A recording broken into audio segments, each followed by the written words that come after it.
Is the lord. కీర్తనలు 77:13 చదువుకుందాం. దేవా, నీ మార్గము పరిశుద్ధమైనది, దేవుని వంటి మహాదేవుడు ఎక్కడనున్నాడు?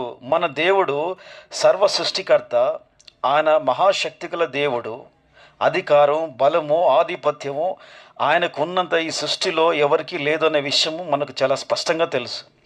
ఆయన మార్గం పరిశుద్ధమైనది, ఆయన నీతిమంతుడు, పరిశుద్ధుడు, సత్యవంతుడు, న్యాయవంతుడు, చెడుతనం ఆయనలో లేనే లేదు. కాబట్టి ప్రభువు అనే దేవుడు తన ప్రజలను, ఇజ్రాయేల్ ప్రజలందరినీ ఎర్ర సముద్రమును చీల్చి ఫరోకు, ఐగుప్తు దేశంలో ఉన్న వాళ్ళందరికీ కూడా తెలియజేసింది ఏంటంటే ఆయన్నే మహాదేవుడు అనే విషయము ఐగుప్తు రాజుకి అలానే ఇజ్రాయేల్ ప్రజలకు తెలియజేశాడు. కాబట్టి మీరు నమ్ముకున్న దేవుడు మహాదేవుడు అనే విషయం గుర్తుపెట్టుకొని దేవుని మార్గంలో జీవించండి. దేవుడు మిమ్మల్ని కాపాడుతాడు ఖచ్చితంగా.